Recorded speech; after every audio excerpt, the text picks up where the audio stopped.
Transfer window close ചെയ്യാൻ അവസാന 2 ദിവസങ്ങൾ മാത്രം ബാക്കി നിൽക്കെ ഇത്രയും നാൾ മടുപ്പിച്ച ബ്ലാസ്റ്റേഴ്സ് മാനേജ്മെന്റ് എസ്ഡിയും അവസാന ദിവസങ്ങളിൽ ട്വിസ്റ്റ് കൊണ്ടുള്ള മാലപ്പടക്കമാണ് ഒരുക്കുന്നത്.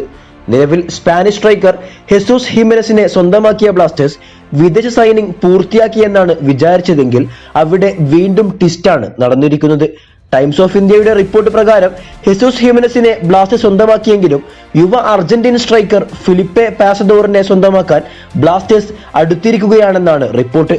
സോ എന്താണ് ബ്ലാസ്റ്റേഴ്സ് അണിയറയിൽ നടക്കുന്നത് എന്ന് വ്യക്തമല്ല. ഫെലിപ്പയെ ബ്ലാസ്റ്റേഴ്സ് കൊണ്ടുവരികയാണെങ്കിൽ സൊത്തീരയെ റിലീസ് ചെയ്യുന്ന ബ്ലാസ്റ്റേഴ്സ് പെപ്രയെയും ലോണിൽ അയച്ചേക്കുമെന്നാണ് റിപ്പോർട്ട്. നിലവിൽ പെപ്രയും ബ്ലാസ്റ്റേഴ്സ് വിടുമെന്ന റിപ്പോർട്ടുകളും വരുന്നുണ്ട്. അങ്ങനെയാണെങ്കിൽ ഒരിക്കൽ കൂടെ ഡയസ് ലൂണ അൽവാരോ കോംബോയ്ക്ക് ശേഷം വീണ്ടും അർജന്റീന ഉറുഗ്വേ സ്പാനിഷ് കോംബോ പ്രതീക്ഷിക്കാം. എന്തായാലും അടുത്ത കുറച്ച് മണിക്കൂറുകൾക്കുള്ളിൽ വമ്പൻ അപ്ഡേറ്റുകൾ പ്രതീക്ഷിക്കാം. കൂടാതെ ട്രാൻസ്ഫർ വിൻഡോ ക്ലോസ് ചെയ്യുന്നതിന് മുന്നേ ബ്ലാസ്റ്റേഴ്സ് ടോട്ടൽ 4 ട്രാൻസ്ഫർ നീക്കങ്ങൾ നടത്തുമെന്നാണ് റിപ്പോർട്ട്. അതിൽ ഹിമെനസ്, ഫെലിപ്പയെ കൂടാതെ 2 ഇന്ത്യൻ സൈനിങ്ങും ഉണ്ടാകുമെന്നാണ് റിപ്പോർട്ടുകൾ.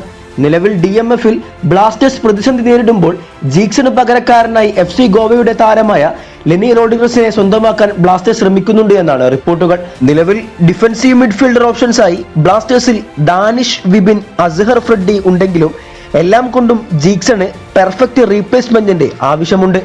സോ ലെനിയെ കൊണ്ടുവരികയാണെങ്കിൽ അത് മികച്ച റീപ്ലേസ്മെന്റ് ആയേക്കും. അതുപോലെ ബ്ലാസ്റ്റേഴ്സിന്റെ യുവ വിങ്ങർ ബികാസ് സിംഗിനെ ഇത്തവണയും ലോണിലയക്കാനുള്ള പദ്ധതിയിലാണ് ബ്ലാസ്റ്റേഴ്സ്. കഴിഞ്ഞ സീസണിൽ മുഹമ്മദ് നസിയിൽ മിന്നും പ്രകടനം കാഴ്ചവെച്ച താരത്തിന് വീണ്ടും ഗെയിം ടൈമിൽ പ്രതീക്ഷിച്ചാണ് ലോണിലയക്കാനുള്ള ബ്ലാസ്റ്റേഴ്സിന്റെ പ്ലാൻ. നിലവിൽ ഹൈദരാബാദ് FC, ഇന്റർ കാശിയും ഗോകുലം കേരള FCയും ബ്ലാസ്റ്റേഴ്സുമായി ചർച്ചകൾ പുരോഗമിക്കുകയാണ്. അതുപോലെ ബ്ലാസ്റ്റേഴ്സിന്റെ പുതിയ ട്രെയിനിങ് ഗ്രൗണ്ട് വർക്കുകൾ തൃപ്പൂണിത്തറയിൽ പുരോഗമിക്കുകയാണെന്ന വാർത്തകൾക്ക് പിന്നാലെ നിലവിലെ ആ ഗ്രൗണ്ടിന്റെ അവസ്ഥ ലീക്കായിട്ടുണ്ട്.